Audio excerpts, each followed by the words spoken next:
I tend to find a lot of like highly driven, go-getter, overachiever, type A people. And the exact qualities that get people into that successful situation can also get them into an imbalance with like their cortisol, and DHEA is that counter hormone. So cortisol is breaking things down. You need that as part of your stress response, but then the DHEA is kind of the counter to that allows your body to repair, recover. It's upstream of your testosterone, estradiol, and so I'll see that get off. And if in This week, I interviewed Katie Hardie. Katie is a board certified holistic nutritionist and FDN practitioner who helps high performers reclaim their energy, optimize nutrition, and achieve lasting results through bio-individual, science-driven programs. We discussed how most of your health gains will be done in the kitchen, along with what to buy when going to the grocery store, the importance of functional medicine, Katie's favorite test for optimal health, and her one tip to get your body back to what it once was. Really enjoyed my interview with Katie. I know you will too. Thanks so much for listening and enjoy the show. All right, welcome to the Get Lean, Eat Clean podcast. My name is Brian Gryn, and I have Katie Hardie on. Welcome to the show. Thank you for having me. Yeah, thanks for coming on. Holistic nutritionist, FDN practitioner like myself. And when did you start getting into health and wellness? I mean, if we want to go way back, it's probably third grade with the Presidential Fitness Challenge test. Did you guys have those? Yeah. Yeah. Yeah. So like the pull-ups, sit-ups, shuttle run, all that. And I realized I liked doing that stuff and wanted to be better at it. And so I was like that kid who asked my mom and dad to like help train me, like run the mile, and they're kind of drawing straws, like, all right, who has to do it now? And as I got older, it was more about, all right, what do you eat for food to fuel the performance, the sports? And that's where got my information probably from Self and Shape magazine, which was basically like, don't touch the avocado, but go nuts with the white bread. And then I kind of realized that doesn't work for me. And so it was just kind of this ongoing process of, all right, I want to add on the personal training, the strength and conditioning, the nutrition. All right, now I know the things your body needs to eat, but how do you make it taste awesome? So the culinary school. So it just kind of layered on top of each other as, they say you learn the things that you need and then you help others with that too. So it's kind of been an ongoing journey. Yeah. No, I love it. And the culinary side, I think, is really interesting because one of the things I always talk about is like, if you cook for yourself, like you 80% of the time, I think like that alone can just help improve your health. Maybe touch on how that's been an influence on you Oh, having, hands down. yeah. So I was definitely one of those people who subscribed to the calories in, calories out, work out more. I was definitely the overtrainer, because you can do that in your 20s and you can be just fine and you look fine on the outside. And then I did culinary school and I didn't have time to teach classes at the gym, to work out, to train for triathlons like I used to do. And so I was a little worried going into culinary school that that'd be a problem with my composition and physique. And long story short, everything we did in culinary school was fresh or real. There was nothing out of a bag, box, or can. Mm, And I was working out probably 10% of what I was doing prior to that and was the exact same. mm, But I wasn't eating any of those like Costco prepackaged things or, food out. It was all scratch. mm. And yes, granted, in culinary school, you're learning more of that French, technique, cuisine. Uh, and then after culinary school, I was shadowing and kind of interning with somebody, personal chefing.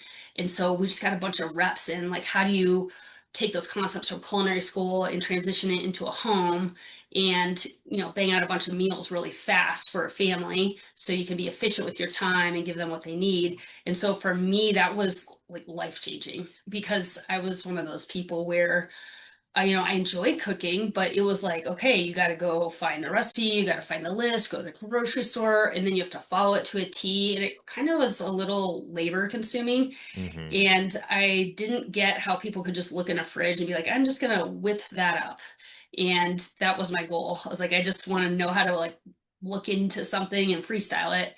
And that is something you don't need to go to culinary school for. I like try to Right. teach people how to do that. And that was a like complete game changer for me. And that's when it really resonated that all right, what you eat is probably 80, 90% of it. And I had a 20-year-old male I was working with recently, and he was shocked. He's like, I had no idea that like most of your gains in the gym come from the kitchen. Mm. And so I think cooking is one of those overlooked life skills that it is not often taught at school or at home. So, like, where do you learn it? You know, there's a lot of people are interested in it, but it's like, where do you get that? So, some people are self starters and seek it out. But if you don't know what you don't know, it's like, well, where do you start?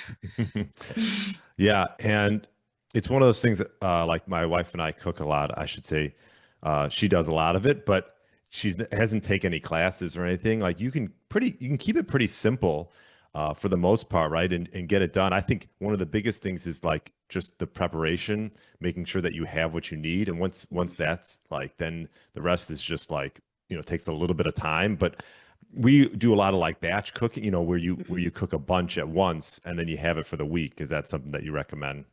Yeah, I think anything that is valuable to you, you have to claim that real estate in your calendar. And like you said, you have to be prepared with that. So you have to have time in your week where you're actually going to go to the grocery store to get the products, ingredients that you want. And you also have to carve out some time at home to do something with it. Because the worst thing is if you spend the time and the money going there and then it like sits and rots in your fridge. So Yeah. it's kind of finding that balance between, all right, how often do I want to go to the grocery store? How frequently do I want to prep things? And I think the biggest misconception is that it's going to be expensive and very time consuming, and it doesn't have to be that way. hmm What kind of tips would you give people? I mean, um, like for example, making things in bulk is probably a big one, right? Mhm. Like if you're going to do something for one night, maybe make it for so it works for like 3 nights. For sure. What other tips would you give someone that's Yeah. starting out? So if you're going to the grocery store, I kind of like to divide it out. Okay, what are the proteins? So maybe get four different proteins, whether they're animal or not. I do animal products. So I would get like some sort of beef, some sort of chicken, eggs, and seafood or pork, you know? So Mhm. pick up 4 or 5 proteins and then probably 5 to 8 veggies. And a lot of times people think of veggies as like its own category. That, like, if you're looking at macronutrients, veggies are absolutely a carbohydrate, and people usually just think like breads, pastas, Mhm. rice. And you don't have to actually eat any bread or pasta to have awesome carbohydrate recovery Right. components. It can be through like veggies. I mean, you can do the grains, but pick out 5 to 8 veggies because you're going to get a lot of recovery benefits, a lot of nutrients from the veggies. And then if you do grains, then grab some rice, some oats, potatoes, sweet potatoes, regular potatoes, but kind of keep it real simple. Like, all right, X number of proteins, X number of veggies, get the fats that you want to have. Because once you have those in stocks, like some ghee, coconut oil, avocado oil, if you have like quality pork, like bacon, render the fat from that. That gives things awesome flavor. And then like a good salt, like a sea salt, pink Himalayan salt, and then lots of spices. I love spices because it just can make the same protein veggie combo completely different. You can go like Asian theme, you can go Mediterranean theme, you can go Mexican, and just kind of rotate it in a different way so you're not bored and tired of the same thing, but it's still simple to do. Yeah, yeah. Keep it simple, like a carbohydrate, a protein, Yes. some spices, right? Hmm. And then, is there certain like cookbooks that you like to use? Like, are there ones, or do you just sort of wing it?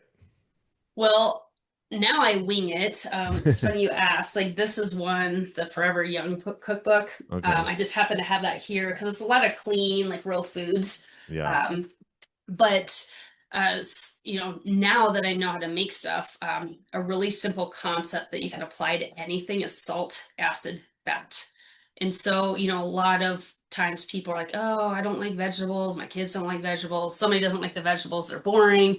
Um, if and when you cook them in some sort of fat, so like let's take broccoli for example, put some ghee, which is clarified butter, on a pan, high heat, chop up the broccoli, put it on, sprinkle some good salt, and then squeeze some lemon because the lemon or the acid is what gives that pop.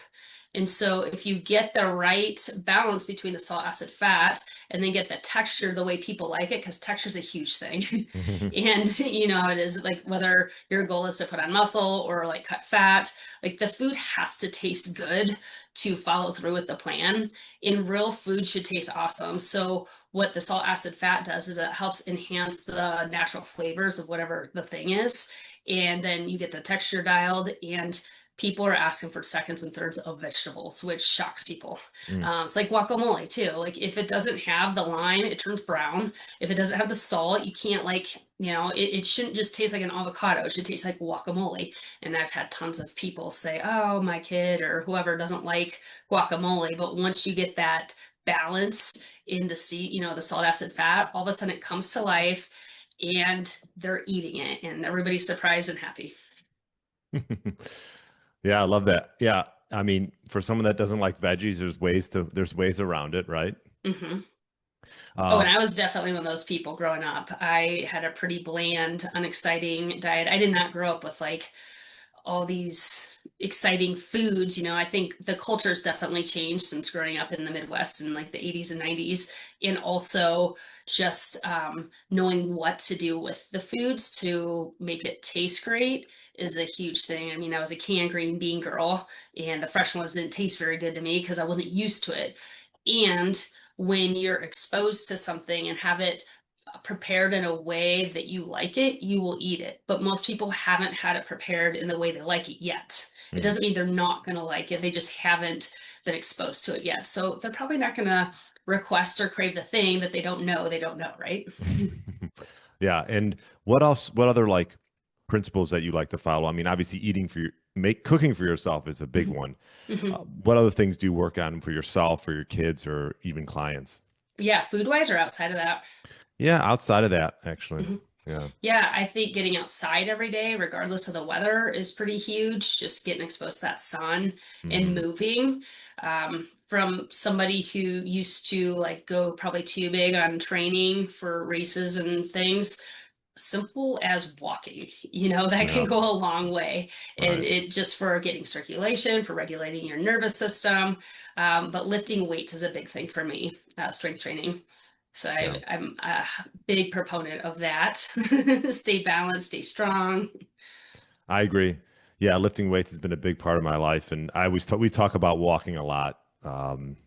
Simple to do, simple not to do, It right? It's like one of those things that that adds up over time, does. and just getting outside. I mean, you're in Yep. Colorado, so you Mhm. got the beautiful mountains. I'm sure you go hiking. Do you go hiking a lot? Yeah, I like to get out on the trails. Yeah. They're right outside your door, less than 5 minutes away, so that can help.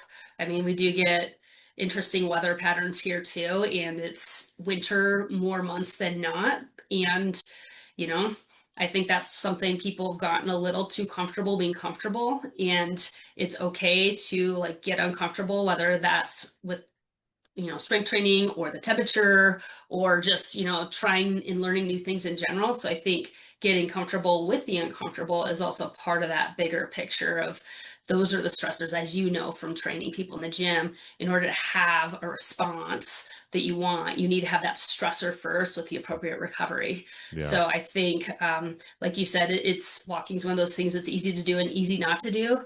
I think our culture has gotten very comfortable, like kind of being catered to and making everything really easy. So then we don't often get the results we want because we're not intentionally challenging ourselves anymore.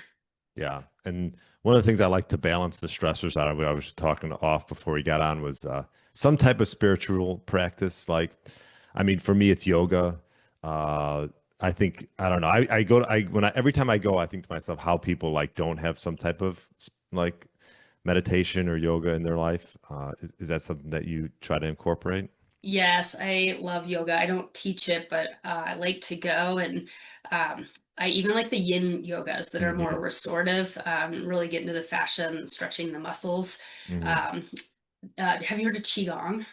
I've heard of yin. Is that just another version So of, yeah. Qigong is kind of like a moving meditation, and it's like a little more Eastern medicine, something I got exposed to, I don't know, maybe 12, 14 years ago, because the person teaching me was like, you don't really seem like somebody who like sit really well, like initially, like obviously that's the goal.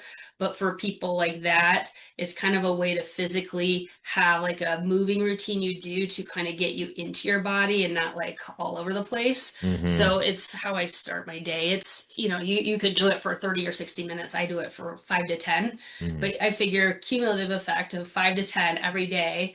I mean, I used to pop out of bed and like race out the door. Now it's a little, more of a margin in the morning, and that is very balancing for me, and that's a part of it. So, whether it's the yoga or the meditation or the breath work, I love breath work too.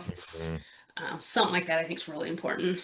Yeah, I've had a few guests on that have specialized like in breath work, and Mhm. um, I think it's one of those things where everyone can do it. That's like, it's free. It's not that difficult. It's just like you just got to practice it a little bit and just be conscious of it. Mhm. Um, and then obviously as an FDN practitioner, how did you incorporate that into your practice, and when did you start that? Yeah, so, with all the different certifications, how it is, you always have like continuing education for them. Yeah. And I got board certified in holistic nutrition and then was kind of checking out what are the different areas I could get, my continuing ed points for, and then uh, basically found FDN that way. Okay. And what it is learning how to run functional labs like blood, urine, stool, saliva, and interpret them through a functional lens, looking for optimal ranges. So rather than waiting till somebody gets to a point of a diagnosis and needing prescriptions or being in a tough spot, get in front of it when you start seeing areas that could be optimized through diet lifestyle primarily. And I was like, that sounds really cool because in undergrad, I was exercise science pre-med and then ended up graduating with psychology, but I had all the science, all the math, and I always loved the science and just medical stuff. I just learned uh, that's not the lifestyle for me, Hmm. but I still want to incorporate all those concepts. I'm like, this is totally, the mix of the concepts I like. And instead of dealing with sick care, is like promoting health and performance. Hmm. And then, having that flexibility, how it really came to fruition was during COVID when everything went virtual because all my work I was doing was in person, strength and conditioning and nutrition and cooking and all the things. And like, this is a perfect segue Hmm. to, everybody got comfortable going virtual. And so that's kind of how it transitioned. Very cool. Yeah, FDN, definitely a great program, great certification, and uh, there's so many ways to test. How do you sort of incorporate that into your practice with clients, and which tests to use, which not to use? Yeah. So I have a few different programs I run with people. So it kind of depends like what their history is, what their symptoms are, what their goals are. Hmm. So I have, different tiers, but, people can do anything from looking more at the energy management, because that was a huge piece in my, journey was like we're starting to talk about. I used to eat very low fat, no fat, followed all the wrong rules really well.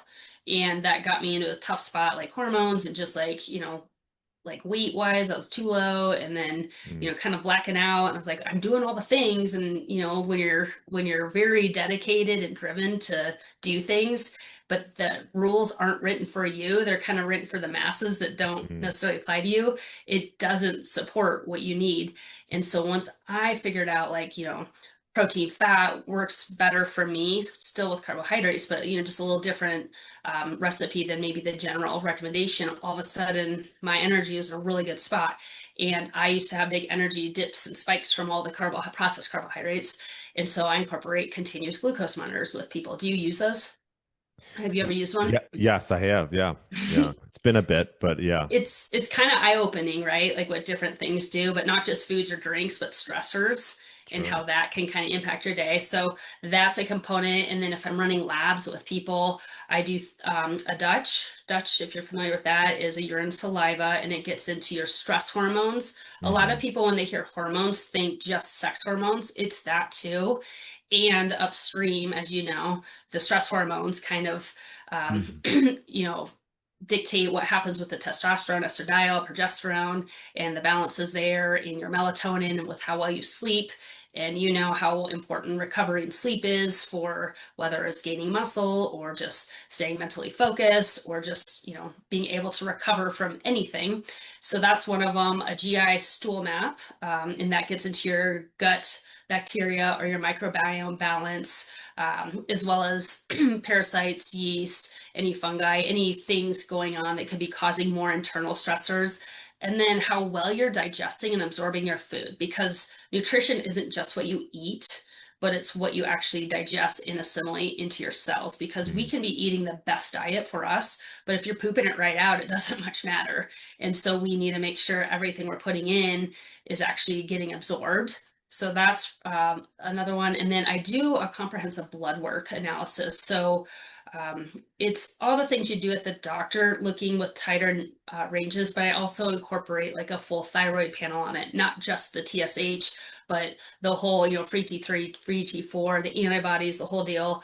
Get into uh, the vitamins, minerals like D. I see that really low in people all the time, even coming off of summer when you'd think they'd be outside getting some sunshine.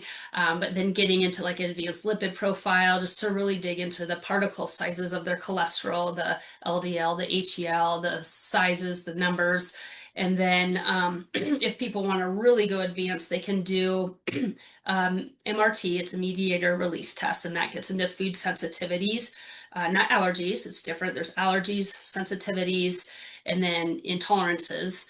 And they're all different, but they can be related and overlap. But it gets into your immune response to different foods. So, not like this is going to kill you, but like if you're chronically being exposed to something that's kind of bugging your immune system, it can result in brain fog, in joint pain, in weight sticking around the belly. And it can be from things that are good foods. But if your immune system's, um, not labeling something properly, or it's chronically exposed because of like a leaky gut situation, then it can have some disturbances there, which can create a lot of imbalances and just discomfort in a person's body.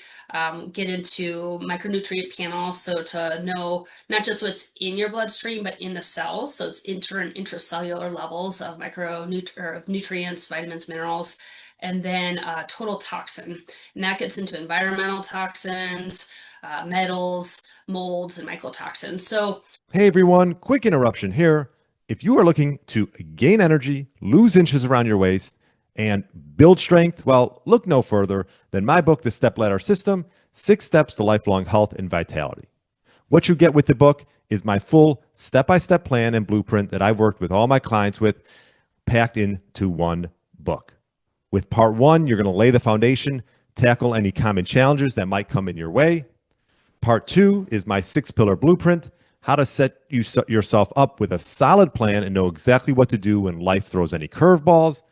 And lastly, step three are learning to implementation, a plan for getting results over the next weeks and beyond. So there you have it. I'll leave a link in the show notes for my Step Ladder System book.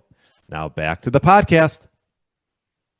I don't have like one thing that I do for everybody. It really depends on what somebody needs. Some people are looking for that jump start, like, hey, I got to get my energy dialed. I am tired in the afternoon. I'm sleeping like crap at night. I don't feel like I'm recovering from my workouts.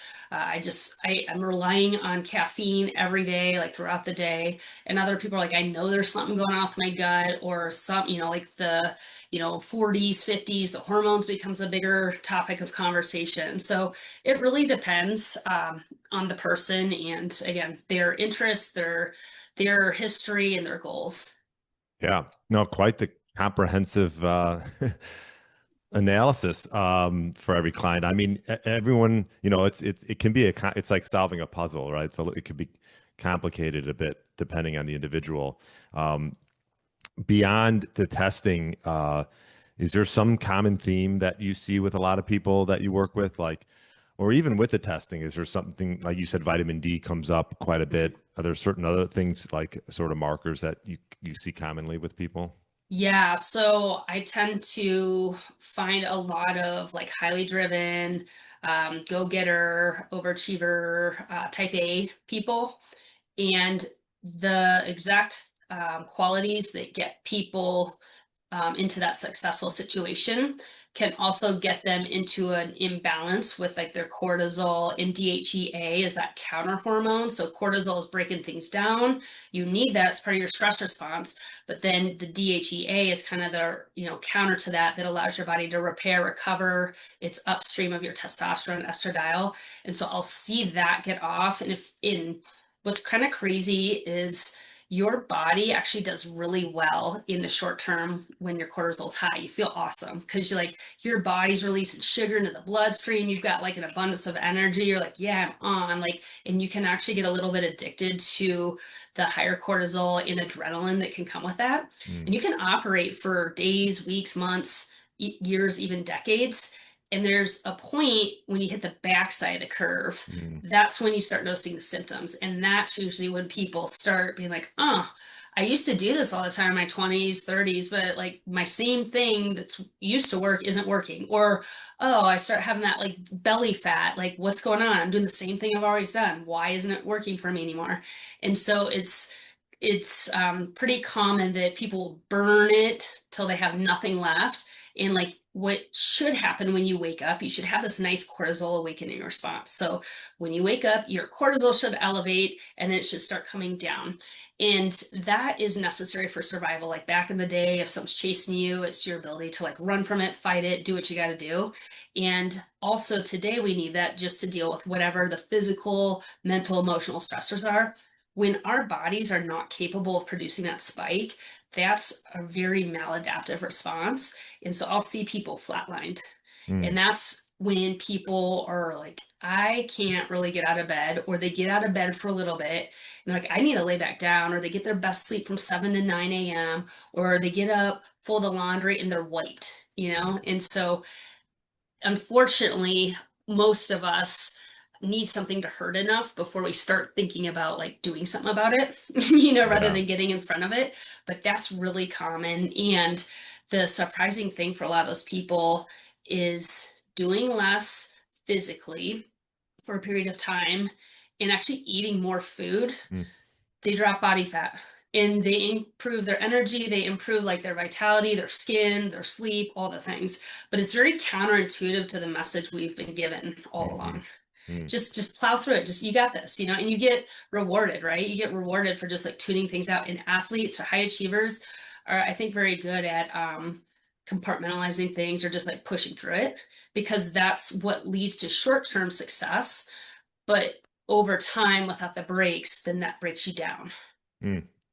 Yeah, those are great points. I mean, like you talk about cortisol, like it has that diurnal rhythm to it. Mhm. And you're saying that you should get that spike in the morning that gets you going, but you see a lot of people where that they don't get that. It's almost like they're in like this burnout stage where they've they've so used to just like pushing, pushing, pushing, and Mhm. eventually the body just gives in. Yeah.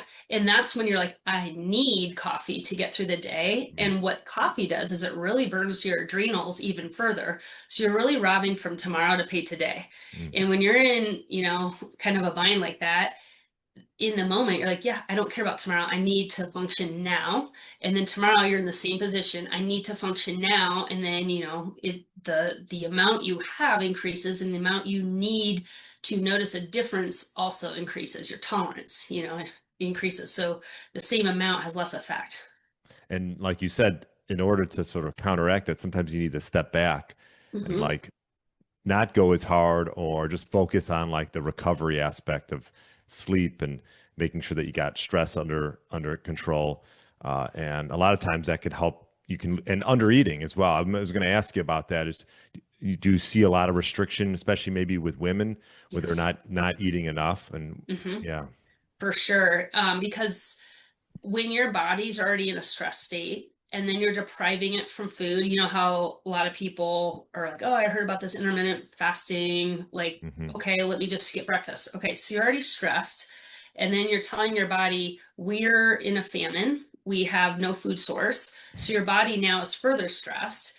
And so what does it do? It kind of slows everything down, right? Because we don't know when we're going to get any berries or a bear or fish or anything. So we need to make the little bit that we have last as long as possible. All right, we know what happens there. Our metabolism slows down, thyroid slows down, all the things kind of shut down. It's a protective mechanism. Hmm. And um, we start breaking down muscles for fuel if we're, too far along that route, or if you go to the gym fasted and stressed, and especially women have a little different response than men, that further contributes to that situation of the body being under stress. Whereas in contrast, starting your day off with something, particularly some protein, or protein forward something, especially for women, just the hormones, there's just differences between men and women. And again, there's individual differences gender aside. So, it's all nuanced. But, starting with something to tell your body, hey, I'm not in a stress state, you're safe.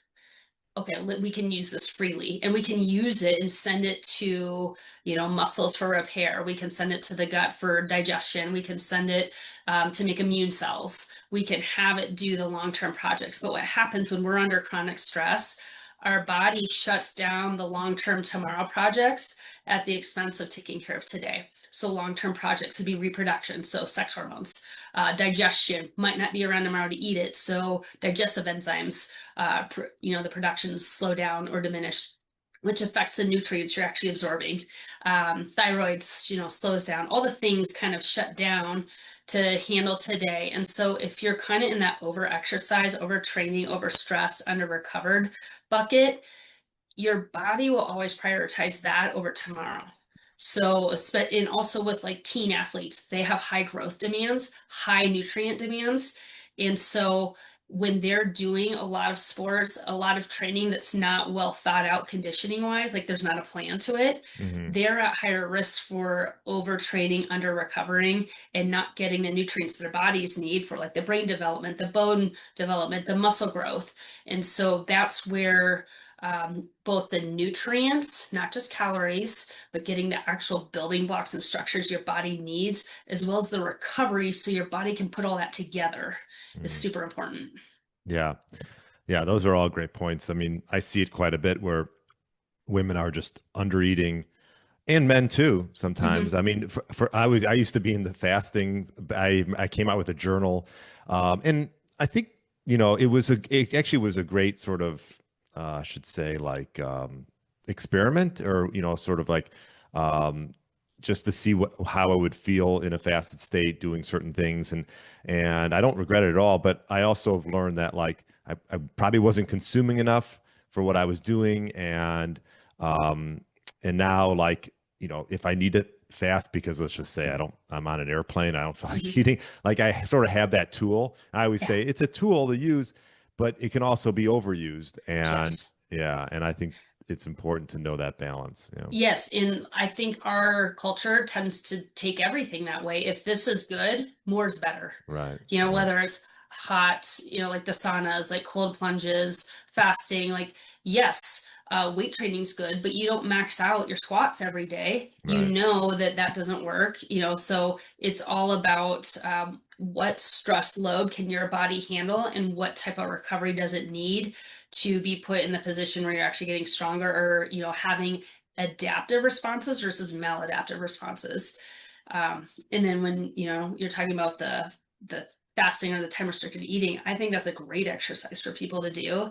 And I think later in the day, even though socially it's like a little more awkward, that actually has more positive impact on the body composition than Sure. like skipping it first thing in the day. But that's a harder one to Well, sell. yeah, I mean, I feel like as I've gotten older, maybe like we try to eat earlier, Yes. earlier in the day, give yourself time to digest the food. I think that'll help with quality of sleep.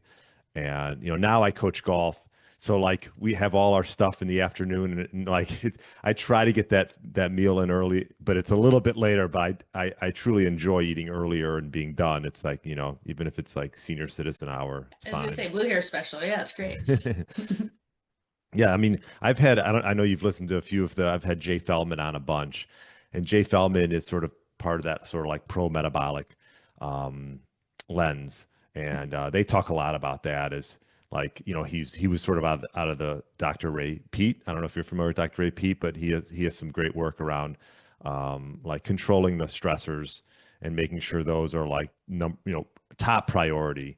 Hmm. Because like you said, if you're running on stressors, everything else takes a back seat, hormonal, um, reproductive, things like that.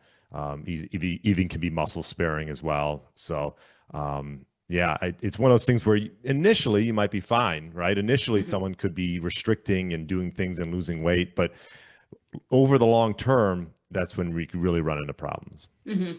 Exactly. Yep, there's the short-term game, there's the long-term game, and sometimes you start with the short-term game, the transition, but some of the things that work for a short amount of time over too much time, then it's like diminishing returns or Mm, maladaptive yeah. returns. And I like to ask this question to most of my guests I have on is like, what's one thing you've changed your mind on? Hmm. I mean, there's several.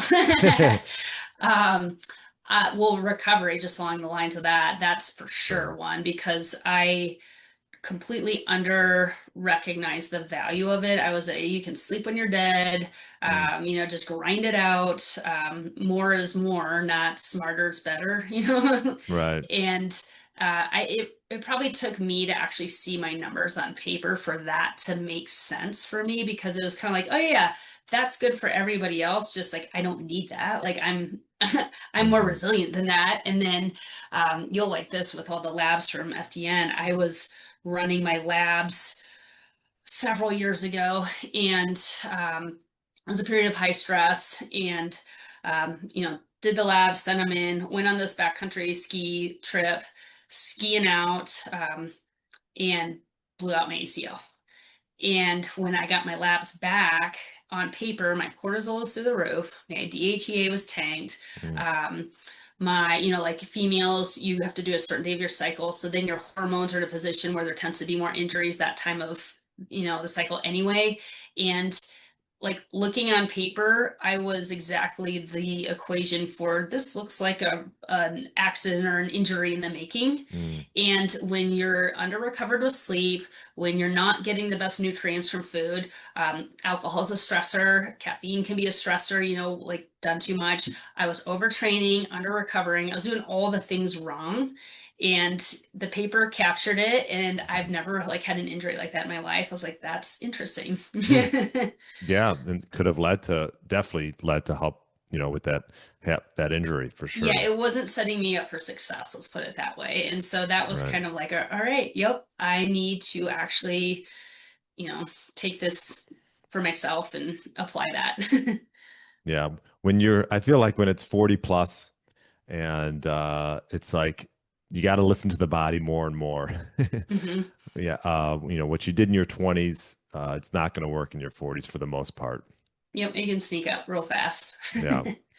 And you can look good on the outside and still be kind of a mess on the inside. So that like you can tell if there's inflammation or something like not great from the outside, but you can't guarantee there's nothing going Hmm. on the flip side. So I think that's um, you know, probably the most underutilized free ergogenic aid is sleep, like quality sleep.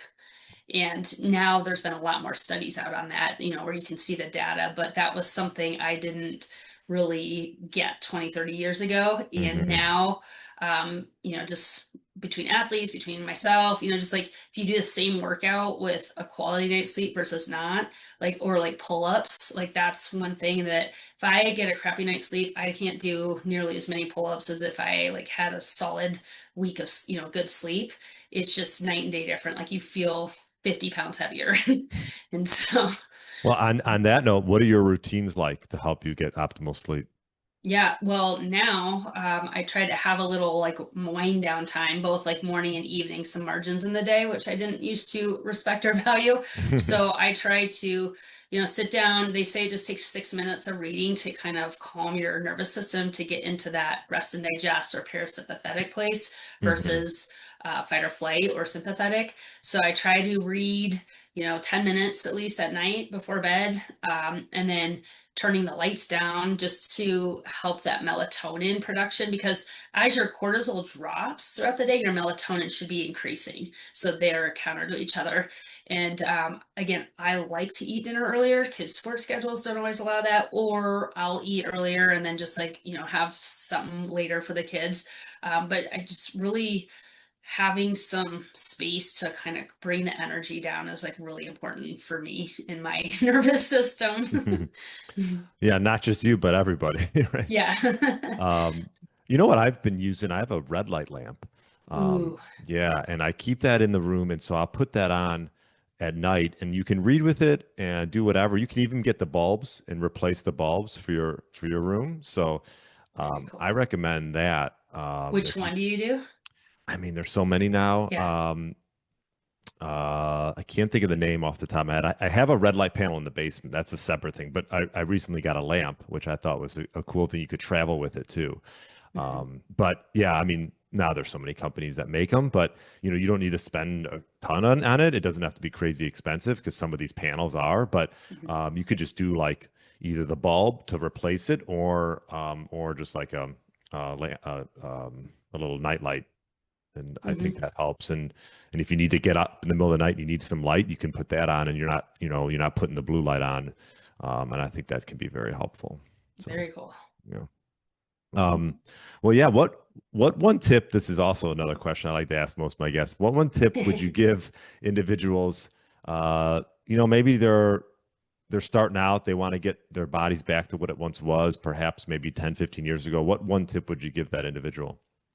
I would say go to the grocery store and start simple. Pick one protein, one veggie, and one or two veggies, and then like if you're doing grains, like a rice or something like that, just make one meal a week.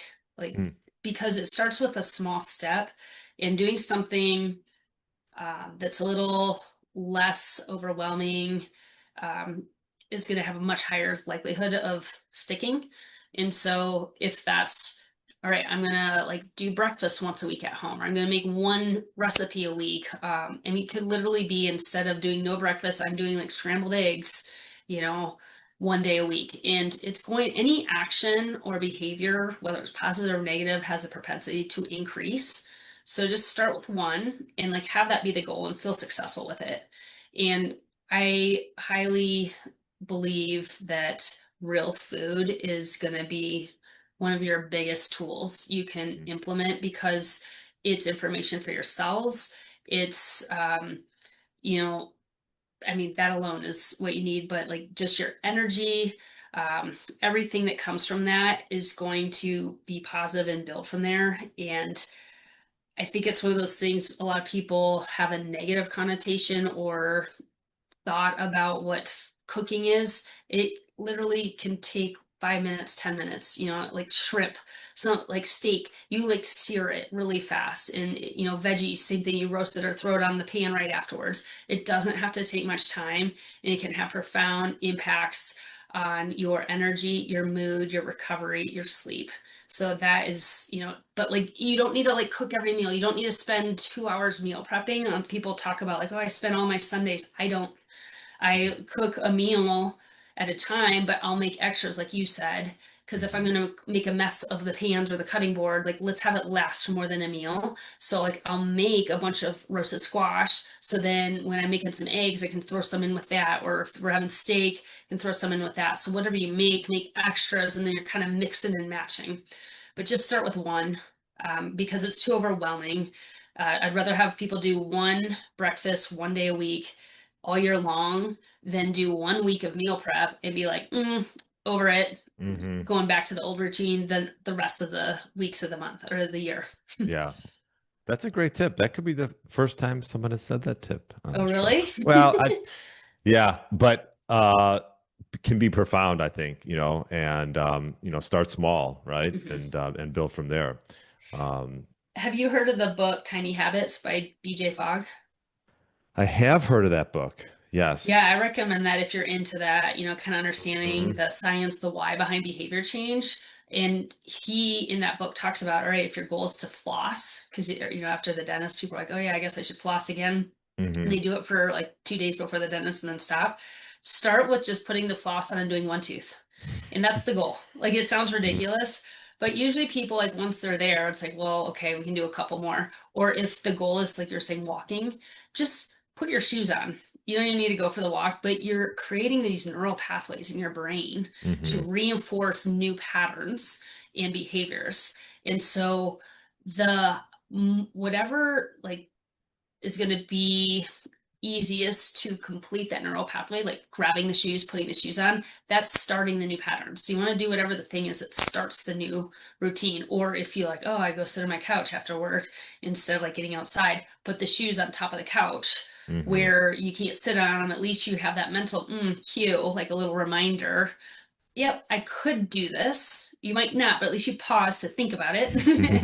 And you can start, making little progress. And over time, you have the cumulative effects. And if you take one new thing a month or a quarter or a year, quarter after quarter, year after year, that has a compounding impact Mm. that is far greater than doing a 10-day detox where then you like go right back to binging afterwards. Yeah, no, that's so true. And I always say, like, prioritize what you want to do first thing, right? For Because, sure. if you're like, hey, you know what, I want to get walks in, do it first thing. Or, Mhm. yeah, I want to start working out, do it, whatever it is, like, at least for, I would say, majority of people, if you do it first thing, you'll get it done. And if you wait later in the day, that's when things can get awry. Emergencies, something always comes up. Yeah, yes, yes. Well, this is great, Katie. Where's the best place for people to find you? Oh, my website, which is mypeak365.com. That's probably the best spot. And Okay. I do offer complimentary consultations if anybody's curious about what it is. You just have to answer some questions to give you the scheduling link to know that you're serious enough to book it. But it's no pressure. I really genuinely just want people to find the right fit, whether that's me or somebody else. I, offer other resources just so people can feel their best and kind of continue on their journey, whatever that is. Yeah, love it. I'll put a link in the show notes for everybody to check out Katie and all her work. And yeah, this was a great conversation. I appreciate you coming on and sharing Yeah. all the knowledge. Appreciate you having me. Thank you. Thanks for listening to the show. I know there's thousands of podcasts out there, and you chose to listen to mine. I will put a link in the show notes if you want to connect with my guest. And if you are looking for one on one consulting with me, I will put a free 15-minute link so you can set up a call to see if you're fit for my 6-month health breakthrough program. So thanks again. Feel free to rate and subscribe. I would love that to help support the podcast. And till next time, have a great rest of the day, and I will see you on my next podcast. Thanks so much.